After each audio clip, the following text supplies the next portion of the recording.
This episode of the Jiu-Jitsu Times podcast is brought to you in part by No Judges Needed BJJ Apparel and Lavender Lane CBD products. You can use the promo code JJT for 20% off your first order at No Judges Needed, and the code JJ Times 20, all uppercase. Last two items are numerical for 20% off your first order of CBD products. Thank you very much for sticking with us. Enjoy the show. Hello, everybody. Welcome back to another episode of the Jiu-Jitsu Times podcast. I am your host, Kevin Bradley, joined as always by my co-host, Mr. Kevin Gallagher. And today we are joined by one of the granddaddies, like the red belt of the BJJ podcast game, Brazilian Jiu-Jitsu black belt, entertainment media mogul. That might be too far to say, but I'm going to let you tell me. I can dig it. Let him go with that. Let him Co-host of Verbal Tap MMA podcast, Raf Esparza. Raf, thank you so much for joining us today. It's a pleasure to be here, especially with an introduction like that. You can keep saying very nice and probably untrue things about me that I'm going to pretend are true.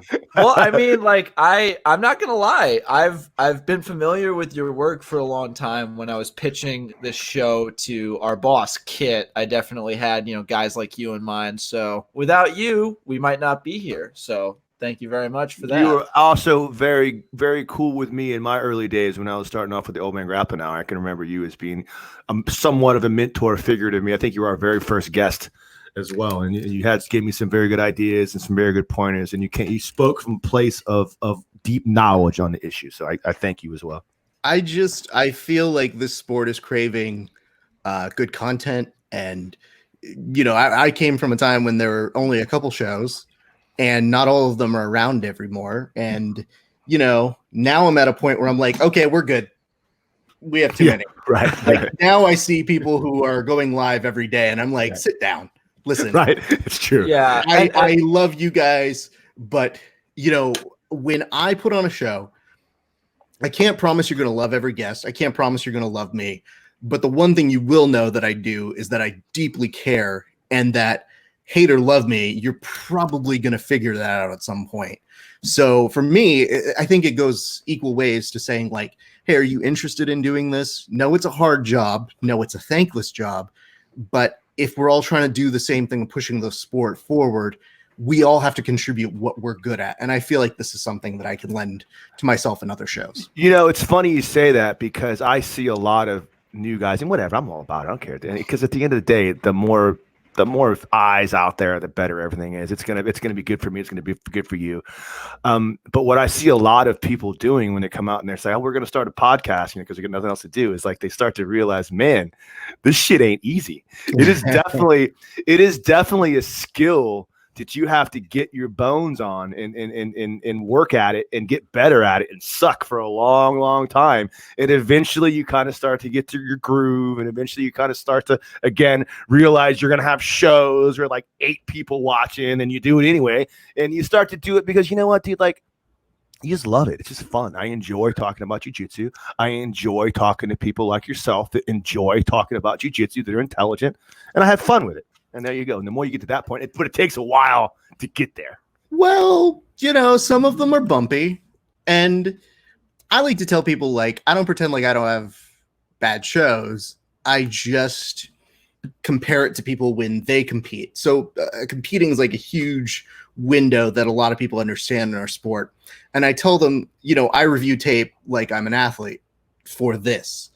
And I also have an inclination to, if I see an interview going bad, I dig my heels in like I'm down 10 points in a round. So like I get really hyper competitive with myself to be like, you cannot put a name on this if you don't get one good thing out of this. So right. I literally just like, you'll see me sometimes in interviews, like when it's kind of looking like a little and then you'll just see me go, okay, I see how we're playing. All right. And I never blame the guest. I'm just always thinking, how do I pull it out of them? And I think that's the difference maker between guys who are like, I think I'm funny, and people tell me I'm funny, so I should start a show. And somebody, those dudes like, totally suck. Hey guys, it's me, Topher. Welcome back to the 24/7 Chuckle Fest. All right, it's gonna be me saying jokes into a microphone while my buddies call in. Right. And guess what? All of my friends are named Chad. And I mean, there's a merit to it because without that, you don't have podcasts because everybody's got to start somewhere. Right. And not everybody's going to be Chris Adelia speaking on a subject and being an asshole and being funny about it. And it's definitely, go ahead. I'm sorry, Ralph, I'm bad. No. I'm just saying, I feel like that's something that I see that usually separates me just a little bit. And I make it a point to try to know everybody. So if I see somebody start a show and I know them, I'll reach out to them and I'll be like, hey man, here's a couple things to consider. You can brush it off if you want. I don't really give a fuck. I have no vested interest in your show other than to say, I think this makes a better show for our sport. Right. And most everybody's pretty friendly about it. Nobody's ever really thought I'm an asshole, at least that they've said. Now, Ralph, I just had a real quick thing. You're referring to you keep referring to the sport. Yes. Now, when you say that, do you mean MMA specifically, or MMA and jiu-jitsu and combat sports in general? I would say combat sports in general. So my whole bag was, I started doing late night comedy stuff before I was doing the whole podcast deal, and I was doing stand up, and I love doing that. I just didn't want to go travel everywhere. I didn't want to go town to town. And fortunately, my good friend Kevin Phillips, he was one who was like kind of talking with me, and we'd always chat about combat. When we do the podcast, we didn't think anybody was going to listen. We were just like, okay, this is just two guys just making fun of each other and talking shit about things. And I just started doing impressions of fighters because I thought we wouldn't get fighters. And then we found out they were listening. And it turns out when you tag them on Twitter, sometimes they listen to it. And a lot of the guys had a good sense of humor about themselves. They were like, hey, man, I get punched in the face for a living, so I don't care what some dork says about me. I was like, it's fair. Okay. And from there, I just kind of realized there was like a window of, in the sport of combat jiu-jitsu, or whatever you want to call what is it that we do, the hybrids between MMA, jiu-jitsu, there wasn't really somebody like what I do. And I said, I can blend a little bit of my late night stuff and put that in. And I feel like we've had a bigger impact on the jiu-jitsu side, but we cover everything. I'm literally at kickboxing events. I'm at MMA events. I'm at wrestling events. I try to just go everywhere the sport is. You hustle too, man. Every time I go to LA, or I'm out on the East Coast with coaching somebody or competing, I always see you at like literally every event that goes on out there. Man. You don't just get to be around just to like hang out. You got to put in the work. Yeah, you do. Yes, you do. Yeah. It's funny though, because we had the last MMA journalist, or a guy who styled himself that way, we had on Mark Charles. He's doing a lot of great stuff down in Florida, and he just launched his own YouTube channel. Go check out the Octagram YouTube channel. But he had a few stories regarding MMA journalists that sort of put me off a little bit, and that it seems like from his perspective there's a lack of respect for the athletes at times. If you're just coming into it as a sports journalist and not necessarily someone who's experienced with rolling. Now you're a black belt, you've trained. Oh God, no, don't do that. What? Purple belt. You're a purple belt. I've been around long enough that they should have probably given me a black belt. Okay, now I also am time not the good. fuck out, because I specifically asked Kevin if he were a black belt. Interview over, bud. He's like, oh yeah, dude. Oh yeah, no, he can bang. Bro. I'll say this: I roll with a lot of people. My greatest weapon is I have pretty good defense, and the thing about it is, I make it a point and maybe this is where you're going, but I make it a point as an interviewer to roll with as many people as possible, including the people I interview with. And the thing about that is, if you're doing jokes to them, you feel like it's an equal way of saying like, all right, listen, I made fun of you. You can beat me up a little bit. And I find that the minute you roll with them, they do give you a better interview. But I will tell you this. Part of the reason why I like doing my thing is that I believe the state of journalism, and especially MMA and jiu-jitsu journalism, is in a state of flux. There's no guidelines. There's no precedent. We don't have a real New York Times, sorry, Kit, but we don't have like a standard that other people follow. There's no AP source guide. It's just kind of like, do you do jiu-jitsu with the hyphen or not? Today I feel like not. Fuck it. Right. So for me, I just say like, I have journalism training. I love it, but I feel like there's more interest in a niche sport to get the everyman to understand it. And there's no better compliment that I get than from my friends who have nothing to do with any of this, who are like, I watched that interview with that dude who is like, is he on some drugs? And I'm like, yes, all of the drugs. All of the drugs. I have a very similar reaction where my little sister is actually going to school for journalism as well. And she saw the first episode of this podcast, and her biggest compliment was, wow, Kev, this didn't suck. She has no frame of reference for this. And so that made me think, man, I should keep at this. I agree with you a lot on a lot of that, Raf, in this accord. That the idea of MMA in general, or any of the accompanying sports to have, or BJJ, kickboxing, Muay Thai, are very infantile, and not in the fact that they're new to the world, but the fact that they're new to the common world, to people that actually view and watch the sport that aren't completely entrenched in the sport. So what we're starting to get are people that are everydayers, Joe Blow guys that are tuning in to watch the sport. So now in turn, what you need are people that not only understand how to do journalism, how to do broadcasting, but also have a deep understanding of what the sport entails to be able to comment and report on it accurately. And I think what we're starting to see now, particularly now with the sport of MMA and Jiu-Jitsu is a whole nother conversation, because God, we're just dying for people like yourself that have a decent amount of Jiu-Jitsu knowledge. And you're a purple belt. When you're a purple belt, I acknowledge you as a human being. So you are.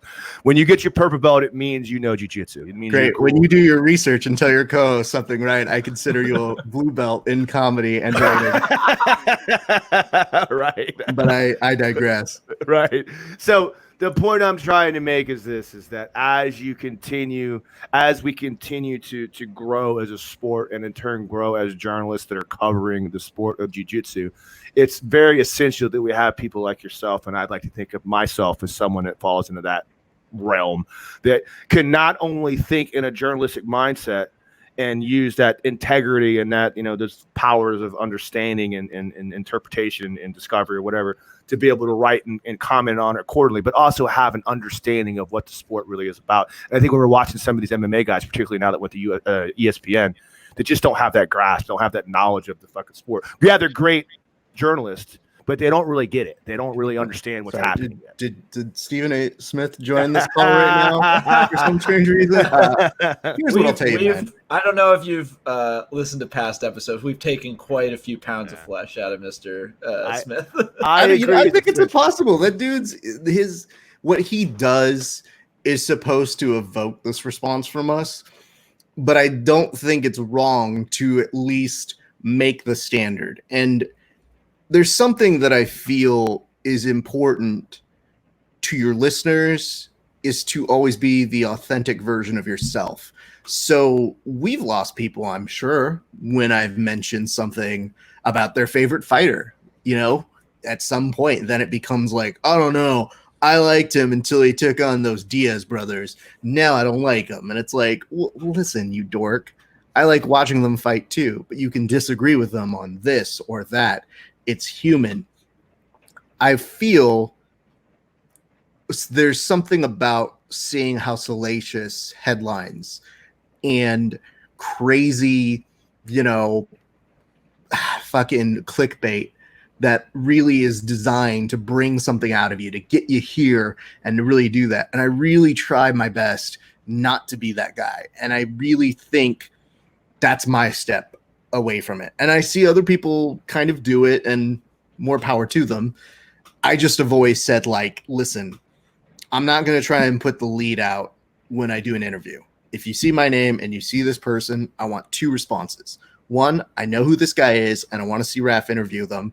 Or two, I don't know who the fuck this guy is. I hope Raf does a good job of telling me who the fuck they are. So now I get to know who he is. Exactly. People trust you. And I think that goes back again to learning your craft, because in the beginning stages of doing a podcast or getting involved in journalism, you can kind of go one way or the other. You can be the asshole that just parades forward and just stirs up the pot simply because, or you can be the nice guy that placates everyone, that tries to be nice and talk to everyone and you know, make everybody look good and never contradict anything, so everybody likes you. And I think the important part of becoming a real journalist is understanding that, you know what, I'm going to say what I want to say, and I'm going to say things the way I want to say them. And if it rubs somebody the wrong way, I mean, I apologize. I'll do my best to defend my point to you, but like, I'm not going to sugarcoat things. I'm not going to try to get caught up in being happy and famous and making everybody like me so I can get clicks and hearts and stuff like that. You got to be true to yourself. I'm good, dude. Like, I know you're not. I know you don't care. I want to be known for being good at this. I don't want to be known as being the most popular guy. Right. And it's way more important to me to have the integrity of, hey man, listen, even if I don't like you, that was okay, because I know it exists. And especially when you add comedy as an element to it. You know, there are interviews where I think sometimes you'll see it in the athlete, like they'll look at you like, I can't believe you just asked me that. And it's like, listen, dude, you need to learn how to take a question and not be a child about it. You have to answer things like an adult. And if you're going to be that button pusher, then you better hell as sure believe that sometimes I have to ask you those questions. So, you know, like one of my most famous examples is I would have never really touched the subject of Gordon and steroids. It really wasn't on my radar. And then one day he posted about it because he was sick of people asking him about it. So the next interview, I saw him. I literally looked at him. I had Gary in the interview and I said, Gordon, scale of 1 to 10, how many steroids are you on? Because I knew it's the right question to ask because he brought it up. I didn't do it. Right. He did it. And then once you do that, then it becomes, oh, I'm really not afraid to ask you anything. Right. It's just a matter of what's organic, what happened. Is there an event we're covering? Did you do something? And I think a lot of the times people will chase the lowest dangling fruit. And for me, I'm like, hey, listen, I want to have these interviews that live on, that, you know, have their own life that you can listen to in 2 years. And we see the numbers sometimes still come in on some of those interviews that you're like, oh shit, people really like that one. That's cool. They still keep coming back to that. We had John Calistine on the Old Man Grappling Hour one time, and we were talking a lot about how Eddie Cummings could have been responsible for a lot of the Danaher system, and Danaher even himself, when he was making the videos, talked about how, you know, Eddie Cummings was essential, and he even gave him credit for some of the things that went on and things like that. And it stirred a big pot. And I still have people who come up to me and say some things about that here and there. So I get it. You want to try to get guys to talk about controversial things, but there's a skill to that. You can't just come right out and say, hey, so tell us about that thing with Danaher. You have to lull them into it. And there's a skill to understanding that. There is a very clear and obvious reason why our most popular episode is the one titled BJJ Doesn't Work. Like, people want to know, and they almost they want to be made angry at times, you know. Yeah. And so that's why people gravitate towards folks like Gordon. But when you engage these athletes and you engage them in a way that they might not be comfortable with or like approve of, I guess, are you ever worried about closing doors with them and making things difficult in future conversations? Does that go in through your head, or are you just focused on the here and now, like asking questions? Well, let's put it this way. This sport is still so young that most of the time they're looking to get some message out. And I think the hardest thing that athletes don't understand is their time happens and they're the biggest thing in the world for that moment. But if you followed celebrities or careers or anything like that, your time comes and goes. So it's really what you make of that time. And I really hope that when I talk with an athlete, they know I have a respect for their craft. And yeah, I'm going to do jokes. And yeah, I'm going to ask them serious questions. And if they can't handle that, I think it says more about them than it does about me. And if they don't grant me an interview because of that, I have really bad news about that. There's going to be another them. There's always going to be another them, whether they know it or not. And so to me, I'm like, listen, I would rather be on someone's shit list and never get an interview again than ever compromise the way that I do what I do. And, you know, I mean, there are certainly guys who over the years I've seen be less nice to me. But I don't operate off the idea like, oh, we're friends. Oh my God. Like, oh, that's my buddy. It's just kind of like I've developed a couple friendships with a couple of the athletes that I know legitimately we have a rapport. But for the most part, like, man, I wish them well. But I've seen some of them be like, you didn't pick me on your podcast this week to win. I was like, oh, too sad. What are you going to do? Like, what a fucking dude. Why are you listening to my show and caring whether I think you're going to win or not? Someone asked me if I thought you were going to win. And what am I going to do? Not answer it? So a lot of the times will just tell people, I'm like, listen, here's who I think is going to win, or I'm not going to answer that because I'm actually going to interview the winner of that one. And the last thing I need is for 10 of them to be like, I'm good too, right? And it's like, listen, you're all very special princesses. Yeah. As much as they don't want to play with it, they do have egos. And, I think that as long as you're respectful, though, a lot of times, and I don't have too many people that have really closed the door to me. And I guess I'm fortunate in that. But, if they did, okay.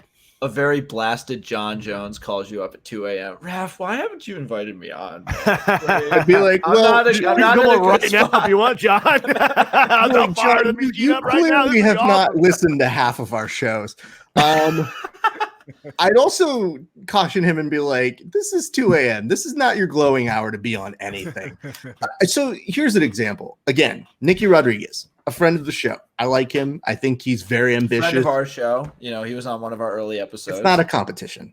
But I coached him one time, but still, we can talk some more about. No. I love Nicky Rod, and I'm so, like, he's one of those kids who he's got a good soul to him. He's green. When I met him, he was just starting out, and I could tell. I was like, "This is a special kid." One of my favorite people in all of jiu-jitsu. But go ahead, keep talking. Absolutely. Yeah. No. And so he calls out John Jones for, like, he's in a gi and John Jones is in a gi, and he's like, "Why not put the two of us together?" And I had an immediate reaction to that, which was, you know what, bro? I get what you're doing, but let's clout chase somebody else right now. Like. Yeah. John Jones is not in an okay enough of a place. If the first reaction is, who can he match up with in jiu-jitsu at a time when, even if you love him or hate him, you know that there's something not psychologically okay with him. I would rather he gets his own life together so that maybe we can see him more down the line. But we've given him so many chances to get that life together and to get that life together. And yet I think the hardest thing that people don't understand is, when these guys get punched in the face for a living, it will do psychological and actual trauma to their brains, so that when you say, like, oh man, they're just being crazy, it's like, well, of course Diego Sanchez is going to do some crazy ass shit. This motherfucker's been punched since the first day of the UFC. So yeah, he might be the guy that brings the guru that everybody kind of laughs at. But underneath that, it's kind of sad. It is sad. And that's I always talk about that quite a bit, because I personally am someone that falls into that equation. I've had a bunch of concussion issues. It's the reason why I never fought MMA, because I boxed for years and years and years, and I realized, okay, I just can't do this anymore. As much as I'd love to do it, as much as I felt like I would have been successful at MMA, I stuck with jiu-jitsu, and honestly, I probably shouldn't be doing that. But I've got to do something or I'll lose my mind. Yeah. So from someone that understands that firsthand, it is a very sad thing. People that just don't know, don't realize. It's cool to sit back and watch the guy as they go down and laugh about how crazy Diego Sanchez was, but there's also a very sad part of it that you can think to yourself, man, this guy has been through so much and had so much issues and so many brain traumas that, like, we can all laugh about it, but it's also kind of sad to see it go down that way. Well, it's the exchange for our entertainment. Yes. So it's kind of the place, and it's something that I judge when I do, like, memes or make jokes is, I try to keep a pretty even thing. And it goes back to just that integrity of, there are just some jokes that it's not like I'm afraid to do. I just don't want to do. It's just not, I choose not to. Yeah. And, with Diego Sanchez's coach, I kind of said, like, well, okay, this is different. That dude is a parody of something, and we don't know what it is, but it is funny. That's funny. So it's kind of trying to figure out, like, yeah, the psychological damage isn't good there. And seeing John Jones this time, the other side of it, the equation is when people go, we should just be nicer to him. And I was like, again, I don't know, man. We give a lot of second chances to people who fight and who are sports good at things. But go ahead, if you and I hit a pregnant lady, done. Life done. I fall in this regard when we talk about guys like that. We talk about these MMA fighters that essentially towards the end of their life start to spiral down, NFL players and all these guys, because obviously it's very obvious now, and I think it's very difficult to not at least acknowledge it, that issues with CTE play a role in that. And right. I went through it myself. I had very horrible manic phases where I was doing drugs and drinking and going crazy and gambling, and it took me the acknowledgement to say, wait a minute, I need to change my life or it's going to destroy me. And the problem I have with these professional athletes and professional fighters is that because they are so famous and because we are still essentially like sucking off the teat for, our financial gains, if you own a company, or even our entertainment gains as consumers that want to see these guys and enjoying watching the show, it enables them to not do the right things to make themselves better. Because you can still lead a happy life, but as long as we continue to promote this behavior and kind of look the other way and find it and gain some kind of gain off of it, it's on us, and it doesn't help them. So you got to tell them, hey, you're wrong. In my opinion, my one thing is that he's very public. John specifically, he's very clearly got a public persona. I don't know what he's like behind the scenes. This, like, watching the footage of his last arrest, you got this image of a broken man, and you really, even despite everything, you really feel for him in that moment. But then a few days, maybe a week later, he's making fun of Anthony Lionheart Smith for getting his house broken into. And then Kev, you're just like, not to interrupt you, but that is the one sign of lack of growth as far as I'm concerned. When you see someone like John Jones is the perfect example of that. I've still to this day never seen John Jones show any real remorse for his actions.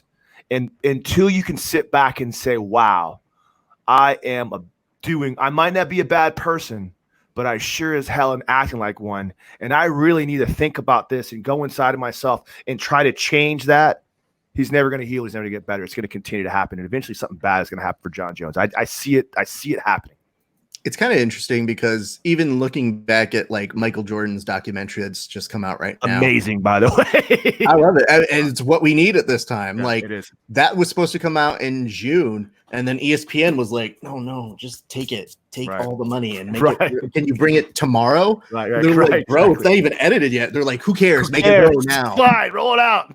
Don't make me call Mickey 8 hours. That's good. I got that. The Mickey thing was great. That was a good piece. Just in case you missed it. I personally enjoy always thinking like there's like a person, or Mickey himself does like these calls and is like, oh boy, you better have that done. Hey guys. This is the second episode in a row where Mickey Mouse was featured somewhat prominently. God damn it, Boogie. I know you're right on Boogie. Listen, Boogie, I'm not pleased with you, and you and I will have a chat later, sir. Let's talk a little bit about what an amazing, I know it's not jiu-jitsu oriented, but we could talk about it in terms of athletes. Like, let's talk about how the world really forgot what an amazing freaking person and what an amazing image for being a winner and being a true competitor that Michael Jordan was. Like, we kind of forgot about that because Michael Jordan still kind of falls in the era predating YouTube and predating instant access to internet and all these other things where things are just shoved down your throat. So he kind of falls into that same Bo Jackson appeal of like folklore. Like, you tell stories about Michael Jordan, but you don't really connect to it. It's just like some kind of story that you can't really believe. You know it's true, but you don't really know it's true. It's weird because all the stories I hear about Michael Jordan are about him either being a great athlete or like an asshole off the court. Like, I haven't seen the documentary yet. I'm still getting through the Tiger King. So like that's the next one. Bro, that was like 7 streams ago, man. Yeah, I know. You were way behind, but you need to catch up. What do you have going on? I know exactly. What are you doing? I edit a lot, and I Yeah, mainly Craig just needs to rewatch Avatar: The Last Airbender. So after I've just done that, I'm getting through Tiger Questions King. and answers. There we But go. the point I I'm can't trying to watch make. that. I actually know the dude who's the director of that, and he's a jiu-jitsu fan. Wait, the Airbender? Yes, that Oh, that's dude, cool. Joaquin, he's now going to be directing the next Spider-Man. Oh shit! Awesome. And I'm not talking about the. Wait, who? his name's Joaquin Dos Santos. Right. And he is he's an amazing guy. He also did the Voltron for Netflix. But this dude, the reason I bring him up is because he's a jiu-jitsu enthusiast. Like, he used to train with Mac Danzig. He employed Mac Danzig as a stunt coordinator for an animated show, just because he'd be like, yo, bro, does this make sense if I draw it like this and they're fighting? And he's like, yeah. And I thought that was one of the coolest things about him. So, but I kind of want to bring this to what I was bringing up Michael Jordan for, not to yell at you because go ahead. We talk about Michael Jordan. I'm just leading it up. Put it on a tee. You take it home, baby. But Michael Jordan, to me, I think the reason why is, to a number of athletes, they figure, and there is something to be said about being selfish when you are in your competitive prime.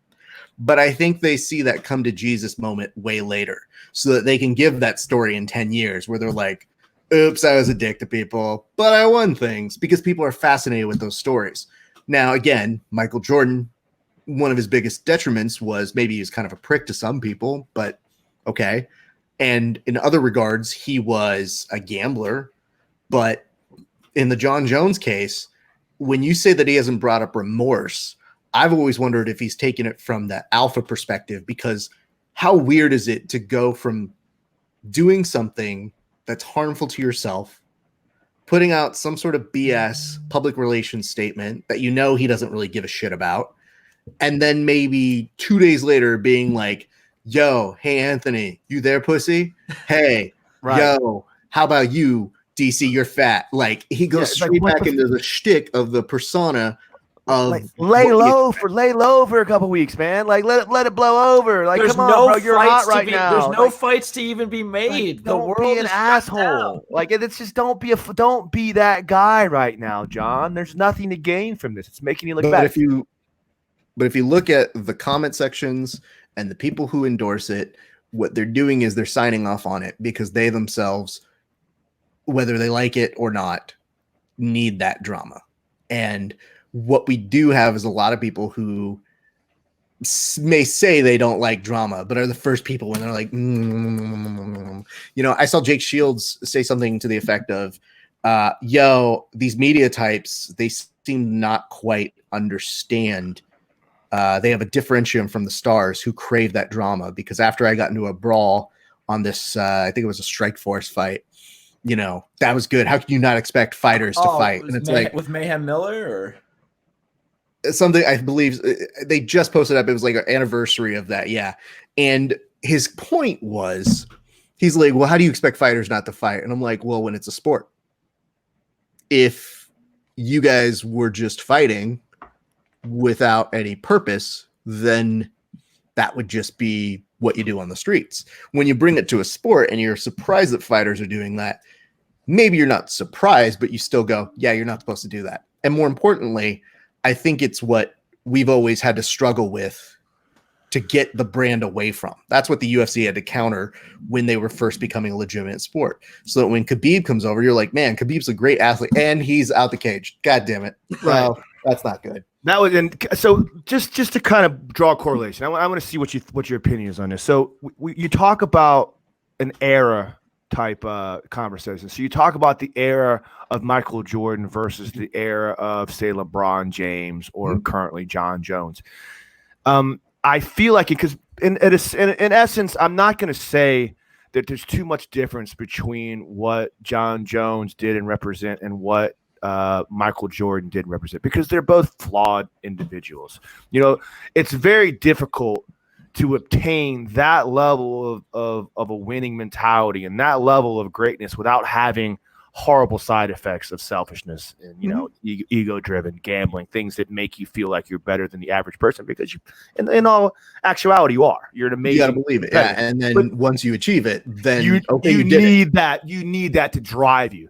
Yeah. The point I'm trying to make is this: I feel like there's something in the idea of in the 90s, it seemed to me that like as a society and as journalists, we would tend to not search for the negative and look towards the idea of character. So we would suppress the bad intentions and therefore spotlight the good intentions. So in actuality, making that person look better because our eyes were in tune to try to find that.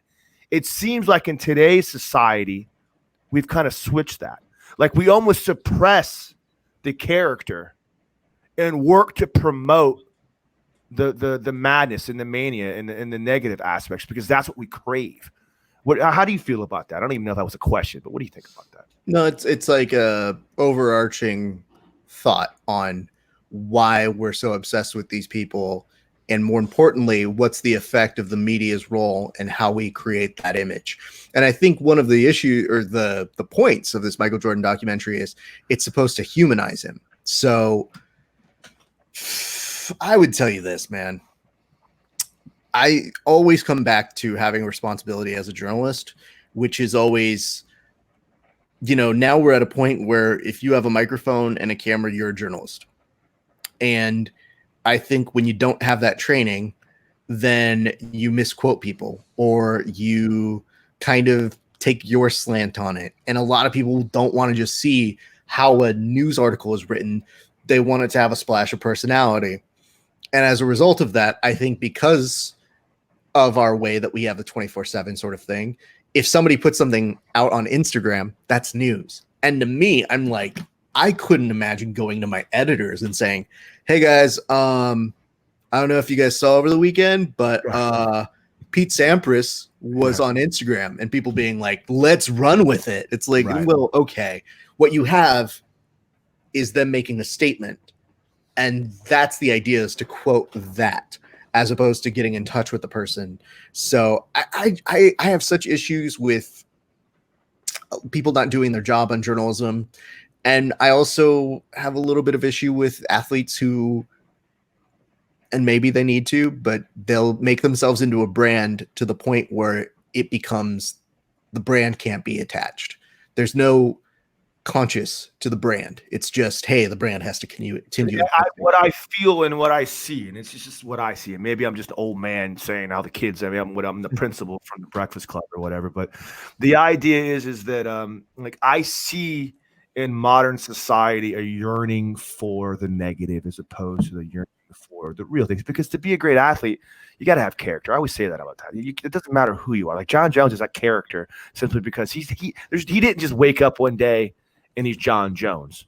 Like he had to work his ass off for that. He trains same thing with Gordon Ryan. Gordon Ryan just wake up one day and he's Gordon Ryan. Like he had to work his ass off for that. He had to train his ass off. He drove back and forth on the damn train. I mean, there's no denying the amount of work and effort. You're not just gifted. He's athletically gifted, but it didn't just come to him free. He's also driven to succeed. And I feel like a lot of times the world anymore just doesn't want to see those things. They want to see the insanity. They went, oh yeah, man, go out there and promote that fight. Go out there and show the world what a crazy person you are. How you can call that guy out, tell him he's stupid, be that guy, be Conor McGregor. And it just, I don't know, man. It's distasteful to me sometimes. Here's what I'll say. I've grown up my whole life a pro wrestling fan. So when I see people attempt to be pro wrestling-esque, I just laugh.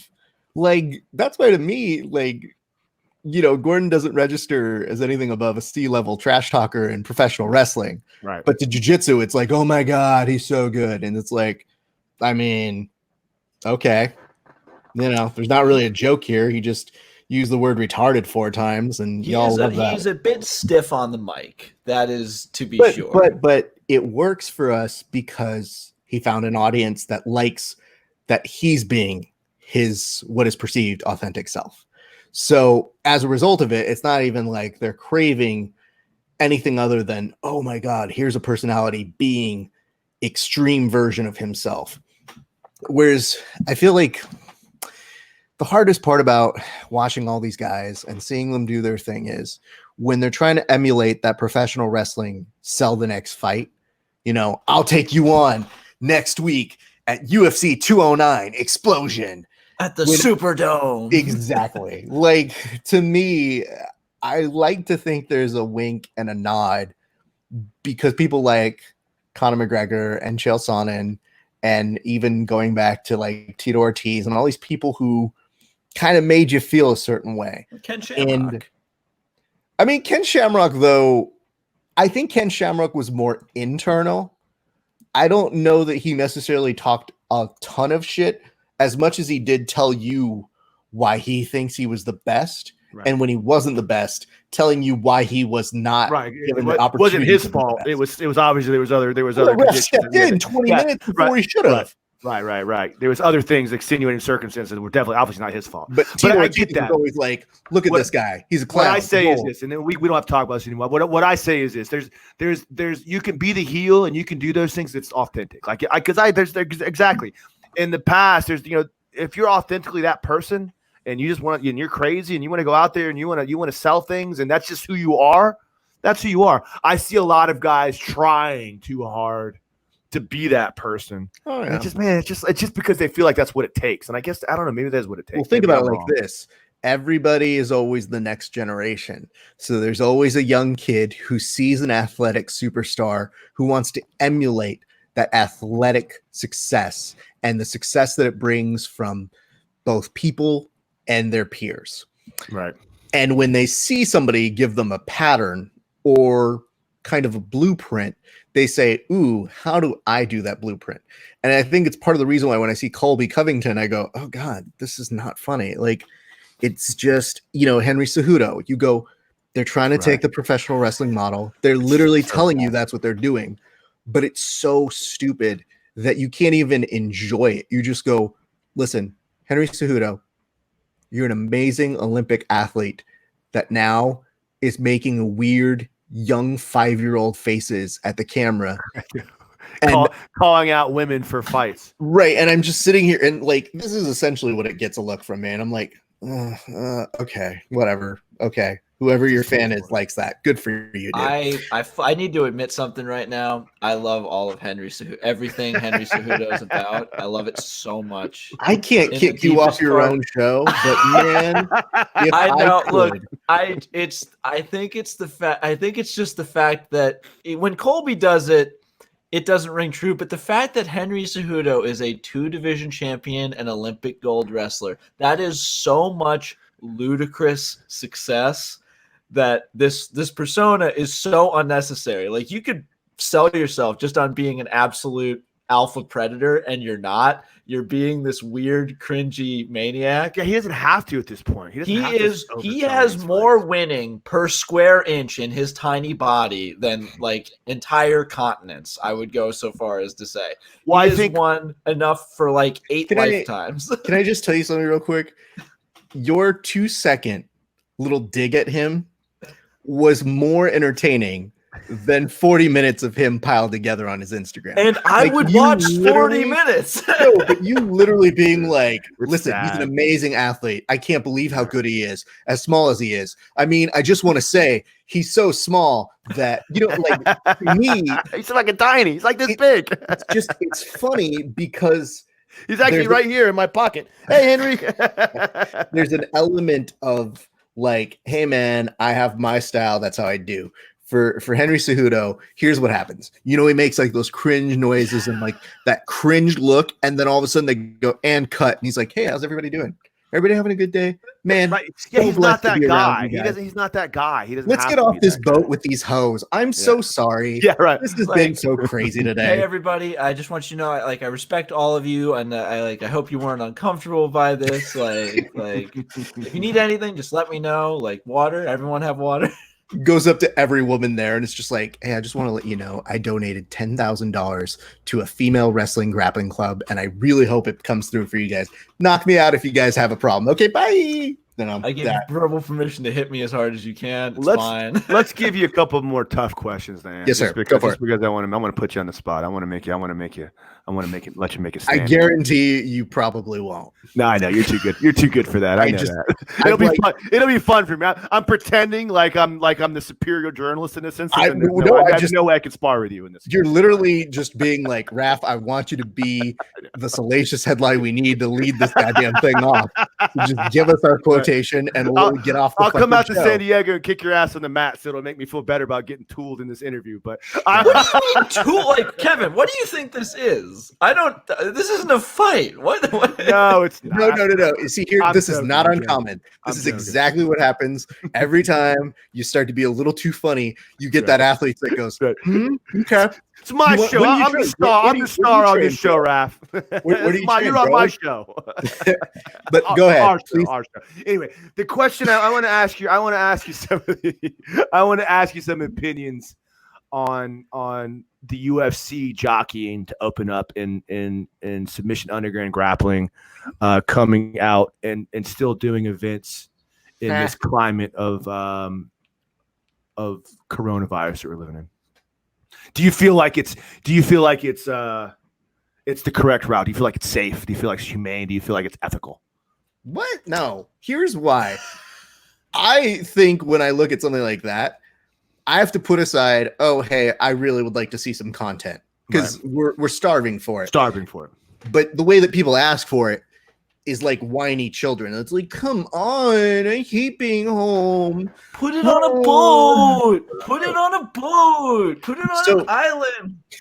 But all of us, we like fights, so we're not opposed to that.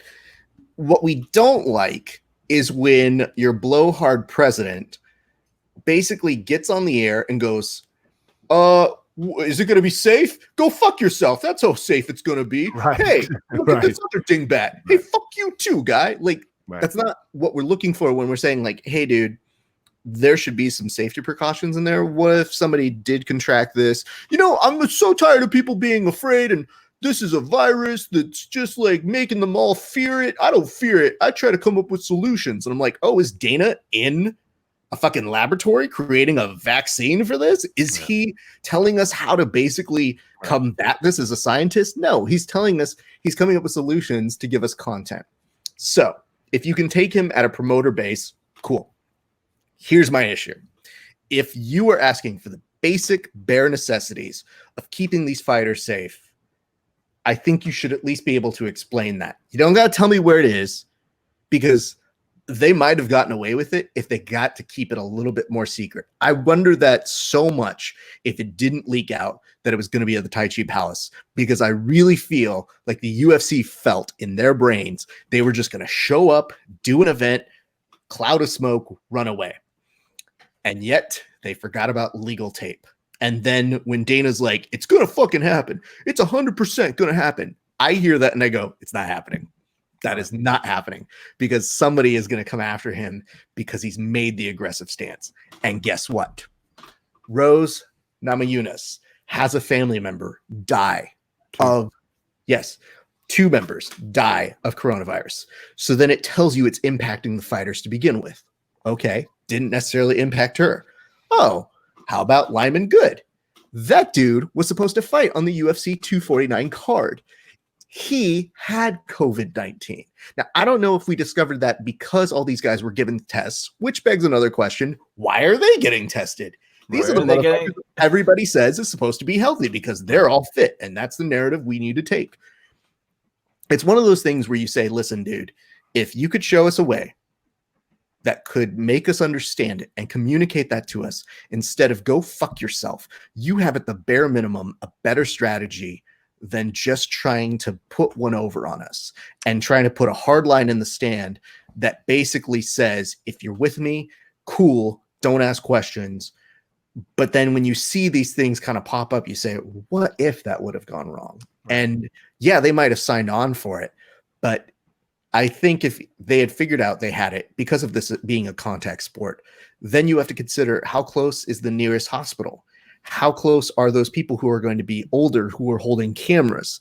What are you going to do to your talent that comes in? If Joe Rogan's not even going to come in, what does that say about your talent? When Joe Rogan's telling you I ain't doing it, then you got an issue. Well, okay, so let's take a pause on any UFC or MMA events and just focus on the events that have been at least somewhat shown to be able to function. Like Submission Underground is currently one of the only athletic competitions that is happening on the planet. On the planet, exactly. Yeah, and Chael took a very different approach to Dana. He was very demure and quiet, saying, we want to know what we have to do to put this on. Granted, there's probably a fraction of the restrictions and red tape for a grappling tournament than an MMA fight. Sure. But he was very upfront about everything. He did all of the promotion and commentary himself. He talked for hours without stopping. And a lot of it was just him telling people, oh, I'm getting a text from Daniel Cormier. And, this is crazy. That's actually a good tale telling. Yeah. That was better than I've never tried to do that. It was better than I thought it was going to be. So, the thing is, I do a Chael and I just turn him into the loudest dumb guy that I can. What you just did was a beautiful art interpretation. So don't sell yourself short, sir. Namaste, your voice is almost in a Chael Sun and Range in a pitch. You just have to kind of like change it slightly. Yeah, but Kevin, you pronouncing every name possible in a slightly incorrect way will never get wrong. Renner is just a great guy. Rickson, super cool dude. But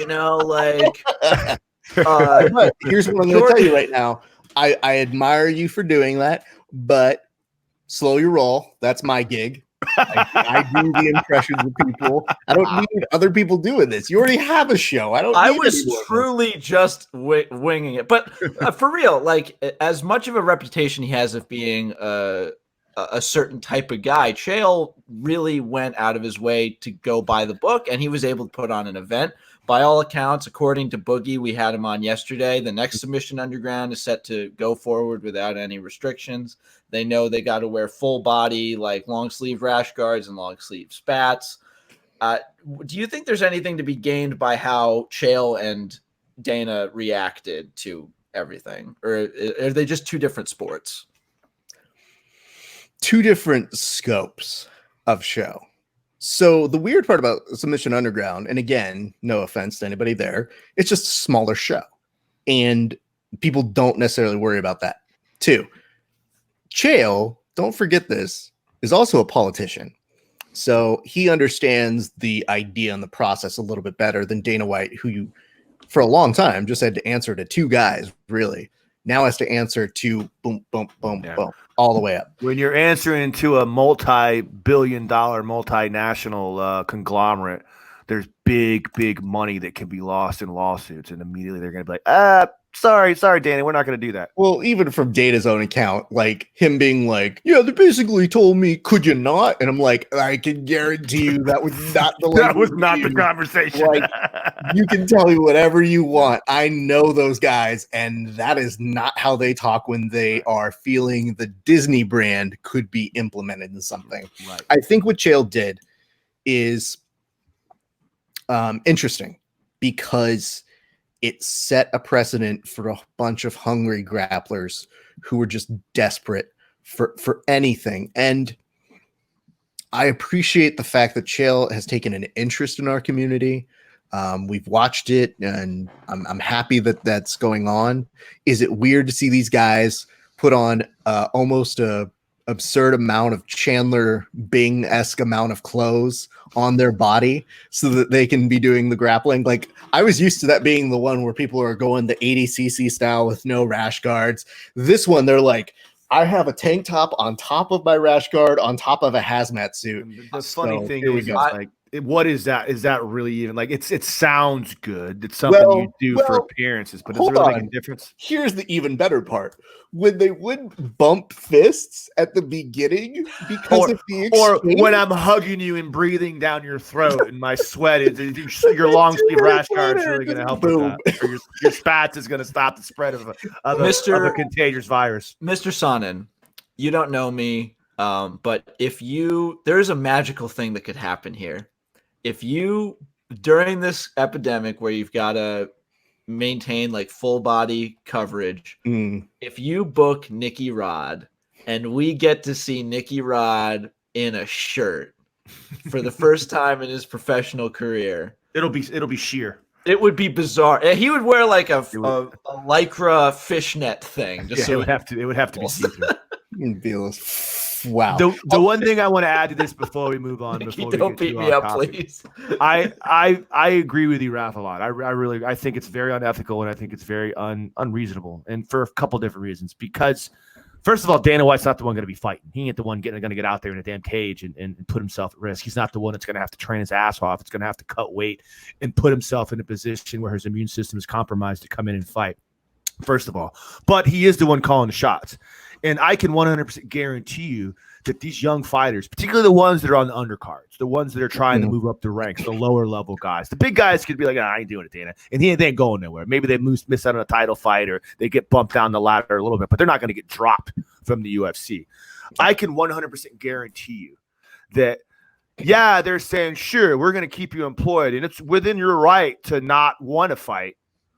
But if you tell us no, we're going to bump you down. You may be lower on the totem pole, and your shot at trying who's going to be headlining Fight Pass next right? week. 100%.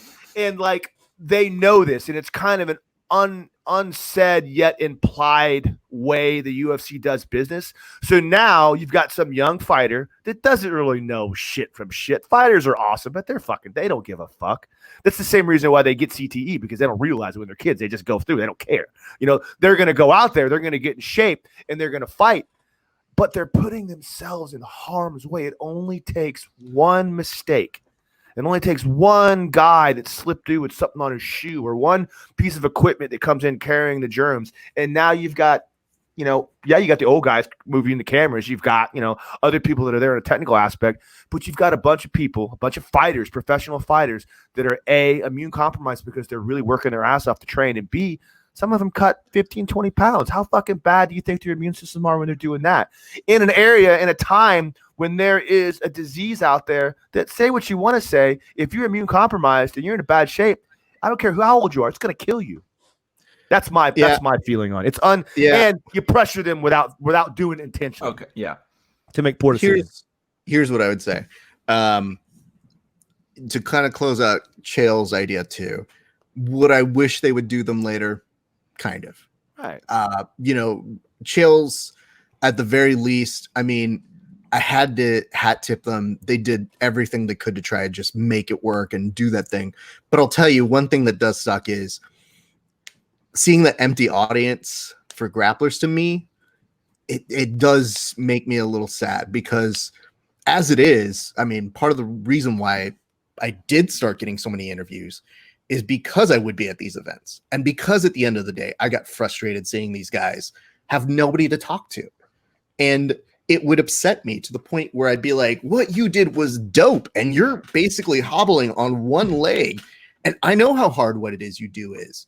So I want to help you tell that story, because I'd look around, there'd be no scrum. And most of these organizations don't actually know how to work with media. And a lot of them are resistant to it. So because they can't control the narrative.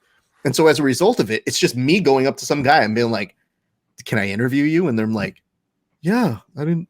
Cool. Thanks, man. I didn't know anybody cared, kind of look on their face. Right, exactly. So on that side, for Chael. On Dana's side, I would tell you this. Yeah, there's that pressure. Yeah, it could be detrimental for these guys. But even more to me, when you say carelessness or kind of do that for fighters, they don't want to be perceived as pussies. And two, a lot of them, it takes a lot to enter that cage. So I think they do it with the respect of, hey, man, a lot of times I get into a cage and I gamble with my health. So how is this any different? And it's hard for us to implore upon them like, well, this is one of those weird times where you don't know the science behind it. The difference is there's tangible proof to show how much more in danger you are at this point. We're not talking about opportunities that could arise. You got to have anything. This is actual something tangible that ups your percentage for harm. Can we maybe admit there's elements of this that both you and I and other people don't understand, and yet to a fighter, being able to tell them, hey man, you can't fight this thing. Like you can't get into a cage with the coronavirus, though would love to see that happen. We did a joke on a show where my Here co-host comes the Kevin, bit. Bring the bit on. I love this bit. I told Kevin, I was like, you know what, Kev, you should come on the show as a guy from the NRA, and you should basically come and say the only thing that kills a virus is a good virus with a gun. And like, because I feel like that's what people think they can do is just like fucking virus, so fucking good. You know, so, like that's the mentality so fucking good Raf, of Americans. Are you familiar with Pastor Kenneth Copeland? I am the guy who like blows the wind of God on the virus and destroys it forever. That's good, man. Yeah, let's wrap this thing. I'm getting a little. Real quick, I just wanted to speak more to Raf from a journalism perspective. There was earlier I wanted to go down a route that I still want to go down a little bit. You spoke earlier about seeing being disheartened by people with social media a little bit in terms of like becoming journalists, taking on that moniker without really any training. How many years have you been a journalist? Good question. All right. So I started back when I was a kid, man. I was writing all the way back to high school or junior high. I started all the way back then. I was going to be a journalist to the T. Like I always had aspirations to do comedy and all that sort of stuff, but journalism was first and foremost. So from 7th grade on, I was like, I'm going to write for the Times. I'm going to do this. I'm going to be a broadcaster. And I did that. And I worked my way through high school as the editor of a weekly high school newspaper. I loved doing that. Went to college, did 2-3 years of training, and then started transitioning that to forensics, which is speech and debate. And I started utilizing the skills from speech and debate to kind of hone my craft.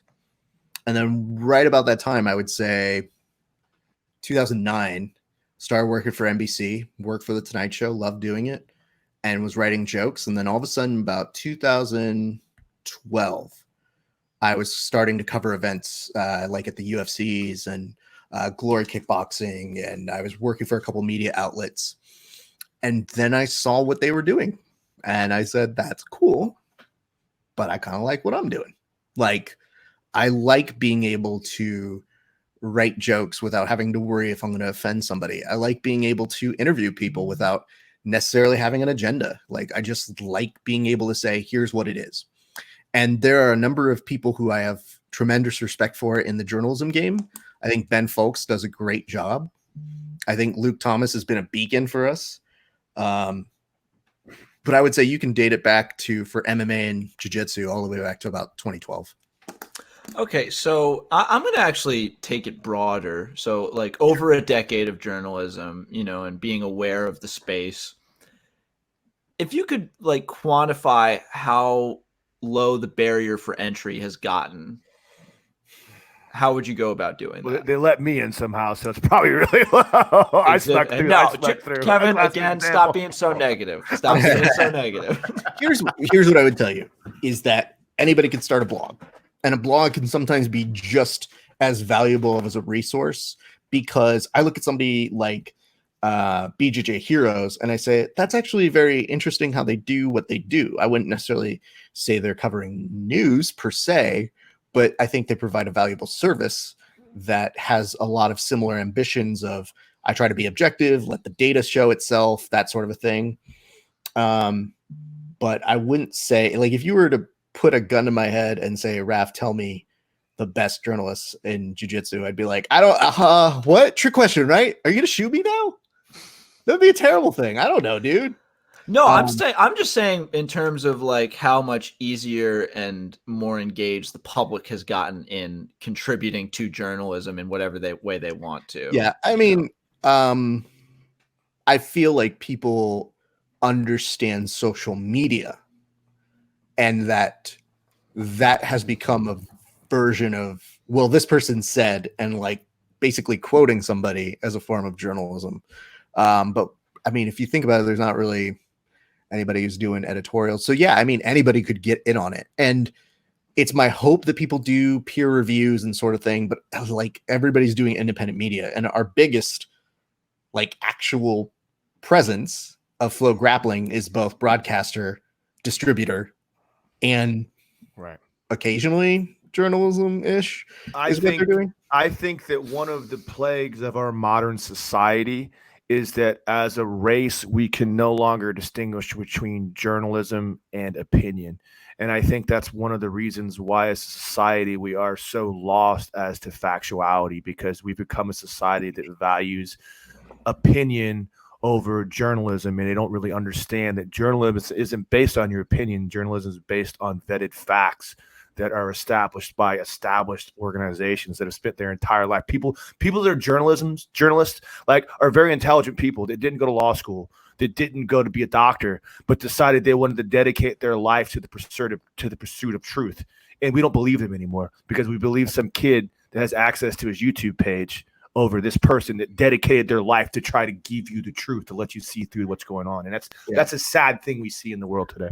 But there are people who understand, and I think they could be useful in terms of how we transition, if they really know how to take what they know about YouTube and basically like Instagram and those tools, and know how to use that to tell the next generation of journalists. I think those are practical skills that are very important. But yeah, it's disturbing to me. And the reason why I bring up the lack of names is that it's my hope we'll see more people establish themselves as credible journalists who, you know, a lot of times that should be a full-time job, but the market doesn't really have that yet. So for me, my niche, I believe, is just, I want to be a host for the sport. I want to be the best interviewer the sport has. And I'm pretty vocal about always wanting to be that guy. And I feel like that, to me, allows me to go directly to the source. It's not me saying, here's what I think you think. It's like, all right, bud, you said some shit and we need to get to the bottom of it. And let's look at it critically, tell your story. And more importantly, if at the end of it, people take away more about you than they did knowing you before or after, then I feel like we did something. It's awesome, man. All right. Well, you know, as a fellow journalist, it means a lot to hear your aspirations of like being the best interviewer. And, you know, I personally have a lot of goals similar to that. Namely, I want to be a little bit better than Raf Esparza.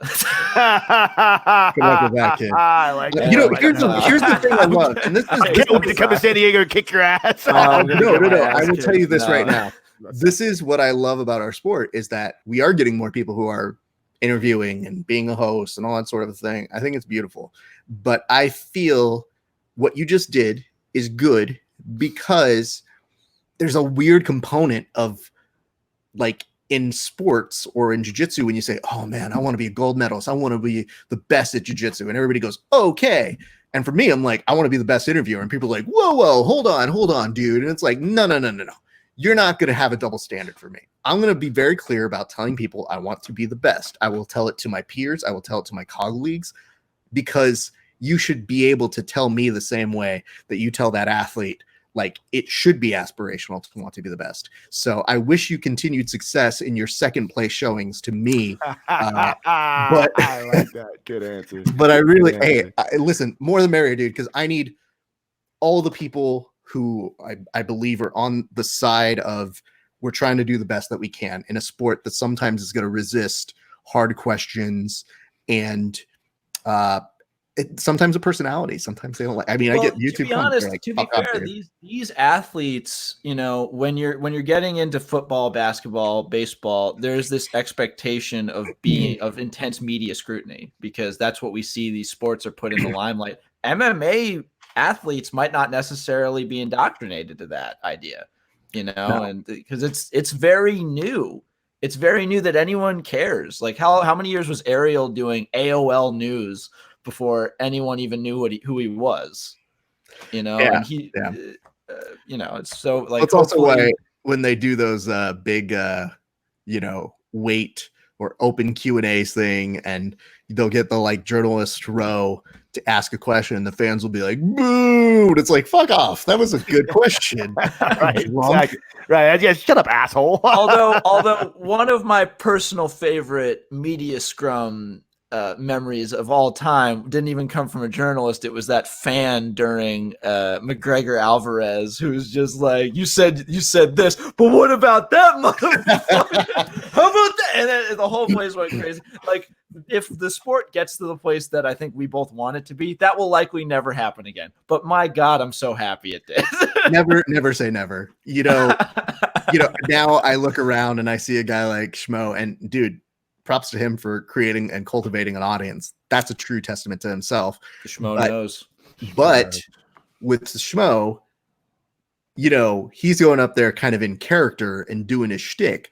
And to me, I'm like, well, it's something to be said about your work ethic and your ability to be that ballsy guy. Because years ago, the UFC wouldn't stand for that sort of shit. I know that personally.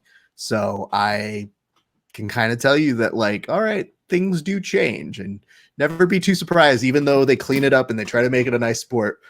Don't forget, we're a sport where people can drink and that a lot of them train. And if you put a little bit of alcohol into little guys who don't really know how to hold their liquor because they're so thin, things happen. And they're already a little nuts, but already because they do a little, they like to train. According to Jake Shields, fighter's gonna fight, bro. So fuck you, media. You're dumb. Well, I mean, according to Dana White, we are all the weakest people because we choose to write about the strongest people, whatever the hell he said. Here's a great story. I'll tell you. I'll kind of wind it down with this. What an asshole thing to say. Dana White. Well, shut up, dude. You're the one that tried to wrap it up. I'm trying to be respectful. No. You could not you. You're awesome. I'm talking about Dana White. I was like, no, fuck off, dude. I'm trying to get you guys. I'm enjoying it. I have another question for you. Oh, okay. I'll happily ask that. Go ahead. I didn't want to keep you. Dana White. When I was covering UFC with Condit, no. It was Johnny Hendricks and GSP, and GSP retires. And Dana White comes backstage, and all of us in press row are sitting there at our computers, and we're like, whoa, did GSP just retire? That was a close fight. How'd you guys have it scored? Dana White waltzes on, had no clue that GSP was going to retire. And that's where my impression of him came, because it was him being like, hey, you dummies, and being like, what do you mean, dummies? Fuck you, dude. And then it became like, oh, that's going to be a caricature I do on the show now forever, because I can't delete that experience. Like, he was so mad at us on press row because he didn't know his fighter was going to retire. Right. And to me, I said, there's nothing more glorious than watching Dana White lose his shit, where somebody goes, so what are your feelings about GSP retiring tonight? How the fuck do you think I feel? Yeah, he was pissed. He was so mad about that. He was so mad about that. Him and GSP do not get along, not at all. But just, it was magic. And yeah, I remember watching that. I just remembered being there and going, is this what this is? Is this really what we get treated like? And then seeing like people who I look up to and revered just at their desks and at like their computers being like, fuck, dude, I just want to go home, man. That's great, man. One question. I got a quick one for you. I want to ask you this because I always ask this of people that have advanced knowledge and great knowledge of both jiu-jitsu and the world in general. What do you feel like the sport of jiu-jitsu needs to do to kind of break through to that next level? And we can ask that in two parts. Do you also think that it's necessary for the sport of jiu-jitsu? Because I've kind of changed my mind. I used to think it had to be done. Now I kind of think it's not that important for jiu-jitsu to make it through to that next level. And when I say the next level, something that more than just people like us that know and appreciate jiu-jitsu appreciate. Like when you start getting dudes at bars that want to tune in to watch a Kasai or tune in to watch a Fight to Win, and that will legitimately enjoy watching that. Do you think we're there yet? What do you think we need to do to continue that? Or do you think it's necessary? Dudes at bars don't want to watch our shit. Right. I wish they would. Right. But here's what I'll tell you. I truly wish that the sport does go broad and mainstream. And I'll tell you why. I think it would be a great service to the athletes to get the most amount of eyeballs to watch them. Now, that's going to require us to get some unified rules, and that ain't happening for a while. These motherfuckers can't even live with EBI overtime rules and being like, fuck that. It's like, I get it, dude. It's not always the most exciting thing in the world. But if y'all could stop arguing in the comment sections for maybe 2.5 and realize maybe we could have more people watch us if we just kind of like, I don't know, tried one out for a year and just said like, let's just see how it goes. Let's see what we do. Because every one of these rule sets has some sort of flaws. And yet, at the same point, you watch all these other sports in the Olympics and you go, these people are still arguing in tennis, whether that's in or out. These people in curling are arguing about curling. Like, we're not that different. We're just not organized and we don't know how to use it. 2. That's interesting. That's a good point. I like that. I really,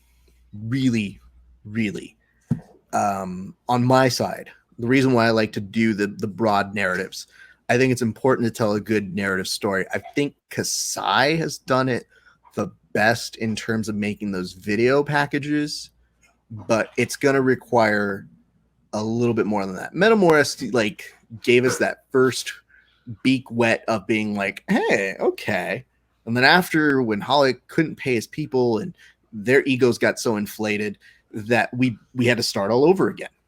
And it opened up the opportunity for people to come in. But I just keep wishing that one day we can get this on ESPN where people can watch it.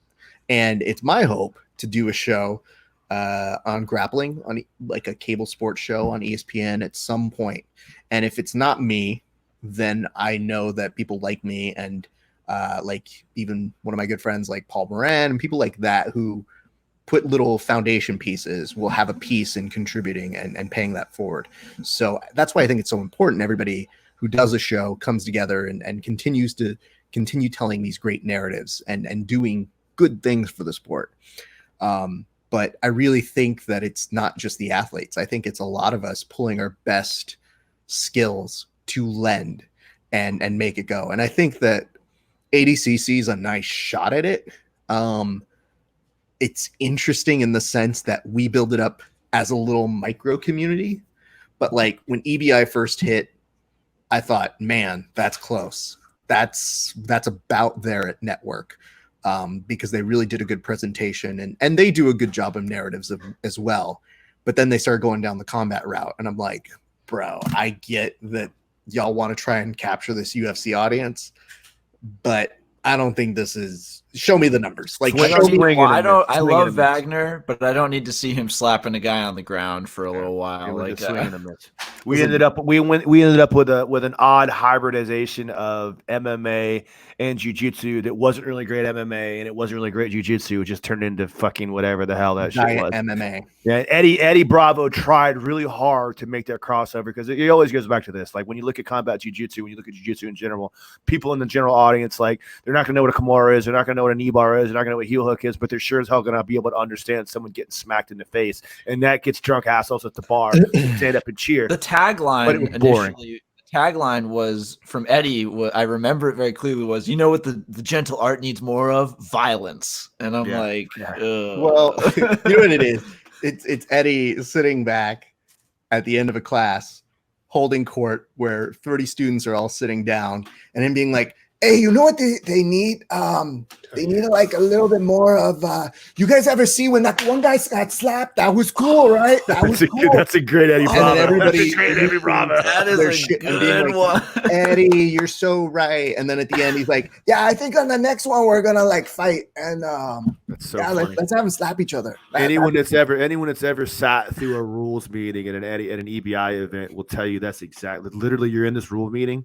And he's asking the competitors, now, what do you guys think about this? It's like, and you got like 10, 12 dudes, 16 dudes that are getting ready to fight. They're like, dude, we don't know, bro. Like, just no one wants to answer this. Just tell us what the rules are and tell us what we're supposed to do. This isn't like an open forum. Think about it like this. When Eddie gets up there and holds court and he starts telling you, he's like, all right, let me explain to you guys what the rules for EBI is and are. And then all of a sudden he'll look over and he goes, And here to tell you that, John Danaher. Yeah, right. And then That's like so true. it's That is always how the so rule true. meetings go. So And true. then because John come Danaher over and tell us the rules. because Danaher can't speak in a normal affinity voice, it takes 2 hours longer to explain the rules. And Like, then obviously John is gonna gear the rule set to his competitors. So Does he try and get you to arrive at the right conclusion by asking questions? Well, what do you think this is? what he'll do what is is the fundamental rules? He starts with like, all right, now the rule session is starting. First off, what is grappling? Like, what does it mean? What does grappling really mean? Think about it like this. It starts with him being like, everyone, I took a very interesting ride on a train this morning. And they're like, no, just tell us, is the Kimura legal here? Right, and the overtime rules, like, I don't know, he bro. Starts like, cutting a piece of paper and says, you see the cutting motion. The mechanics of the but before you know it, Gordon Ryan is bracketed with 3 blue belts and a he once posted a picture of a crystal metallic skull on a chessboard in his house, and I asked him what kind of wizard tower he must live in, and he actually responded to me saying, definitely not a gothic one. And I'm like, that wasn't the answer I wanted, man. I don't want you living in a wizard tower. I mean, Danaher's he's working with the humor. He's got a one note thing that he does, and it doesn't really connect in his brain, humor. He doesn't really get that yet. I mean, I'm a little weird and I'm going to go full bore with it. Well, he famously just told me in an interview once, he's just like, humor is a very interesting thing. I'm like, cool, thanks for telling me, bro. I'm going to go ahead and tell you how to heel hook people now. So let's change the subject. Let's talk about your rash guards. But I will tell you this. The other thing I think that needs to come along is commentary. I think the era of putting 2 guys who are trying to show they know more about jiu-jitsu with each other is a bad idea.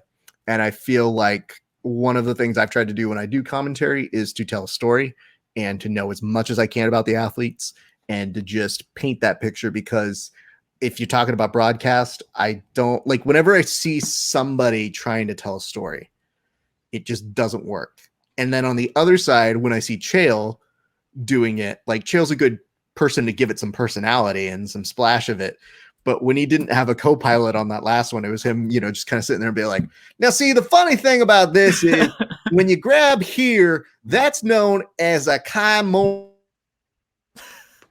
You hit mute. You muted your microphone. You muted your microphone. Hey, Raf, you can't hit. You hit mute. Yeah, sorry.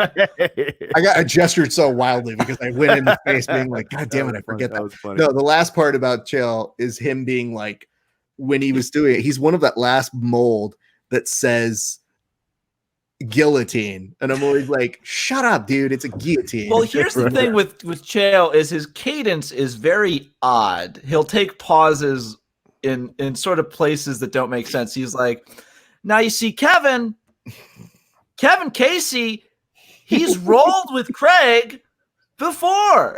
Yeah. That's true. I'm going to tell you this right now. That's the CTE's talking, by the way. I don't think I've ever been more mad at a person that on a show that I've been on where they're just kind of like, oh, I've never done that impression before. This hair. Oh, I didn't know. It's just so lovely and luxurious. Oh. Maybe I'm programmed to sound like an asshole very easily. I don't know. I don't know about that. I feel like you've done that a couple times in a mirror. True, for the love of God. I feel weird now. I don't have any impressions, and now I just have a Chael. Better not have any more, kid. No more there. Well, okay. Well, listen, this has been a barn burner of an episode. Definitely uplifting. I've been really happy that we've been having a string of really positive episodes, just because, not to get too personal, but it is easy to get a little melancholy and demure these days. So I have to say, this was probably one of my favorite interviews, man. It was really fun to sit back and talk to 3 people that really understand how the gears turn. It was very enlightening. You're a very intelligent guy and you have a very good grasp of not just jiu-jitsu but the world in general, and it was surprising to me. It was Thank you're very you. insightful. You're a very intelligent, insightful guy, and I appreciate it. Kevin, I want you to count how many people are in this podcast. 3, right? That's what I said, right? I No, you said it like there was another person. Did I really? It's been so great to talk with 3 people here. Is he talking to himself now? Well, obviously, I think of myself Yeah. in the third person, of course. Inner Kevin was like, "You guys are killing this." I'm sure it was a delight for you to have the opportunity to speak to me and share my presence, Raf. So it was. Yeah, sure. Whatever. I would tell you that all 5 of you guys have been great, for real. Listen, I'm not going to go any further on that joke because you earlier told us about CTE. So it's kind of like, right, hey, I already ruined it for myself. I already CTE robot over here getting it all wrong and shit. I would tell you guys this. Yes, to everybody listening, somehow we're going to figure this out. I don't know how it is. I'm not smart enough, but I am smart enough to know that there are things that I think it's important to keep an open mind about. I think it's great if you're out working at home, if you're doing stuff to keep your mind sharp, whatever it is. Know when you're watching stuff like this and you're watching myself and these guys, we're all connected somehow still. And it sucks that we're not training. But I mean, the thing is like, when we do figure it out, it's going to make us all so appreciative of what it was. And I'll tell you, when my 300-pound ass gets back on those mats, you better believe I'm going to enjoy every second, because that's what I do to stay in shape and be healthy. And I feel like it stimulates my mind as well. And I think it's given us a lot of perspective in terms of what it is that we have. So any sponsors you want to pitch to? You want to talk about your shows? Anything you want to bring up? Sure. Okay. This is the time when I normally tell people plug your shit and they don't know how to do it. So let me show you. plug your shit. Plug your shit, Rob. I tell people, I'm like, hey, plug your stuff. And they're like, oh, I don't know. I guess my Instagram. It's like, fuck off. Give all them young fighters out there a template of how to compete in the jiu-jitsu marketing. Here's how to do it, kids. Hey, if you guys like this kind of conversation, you like what we're talking about for MMA and jiu-jitsu, try out a little bit of Verbal Tap Cast. It's me, another Kevin, not these two. Another Kevin by the name of Kevin Phillips, very, very funny guy. Basically, we just this week, since there's no sports, we're doing knockout rounds of really bad movies to argue which ones are worse. And we're going to be doing even more shit like that, because guess what? We can actually make things that are not fights entertaining.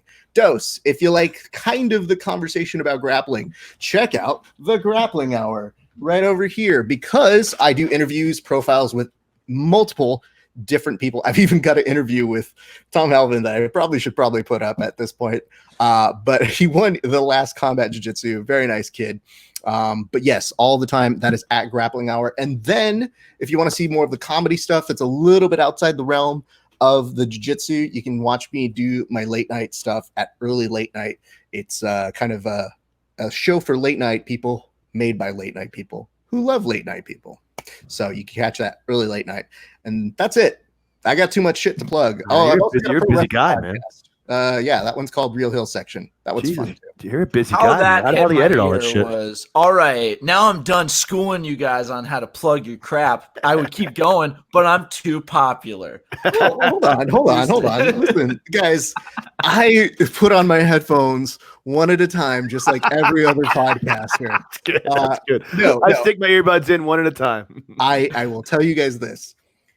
It is good work to be done here. It's good work to be done on other stuff. I appreciate you guys bringing me on again. I think that, with all this sort of stuff, it makes us all feel a little bit better knowing that we can still talk about jiu-jitsu with the intention of getting back to it very soon. So I sincerely appreciate you guys bringing me on. Well, Raf, even though you are now my direct rival and eventual lifelong enemy, it was an honor to have you on, sir. Thank you very much. Bro, you don't even make my top 10 list of enemies right now. Wow. Hey, look, I'm the young buck, man. I got nothing but time. All right? Are you guys done with your nerd off? I got time and a Chael Sonnen impression in my back pocket. All right? Yeah, that's going to get you real far in the sport. How old are you real quick before we sign off? Look, it doesn't even matter. I'm 20. I truly have to think about I'm 23. You're 23. All right. I'm 23. I've got shoes older than you, Kev.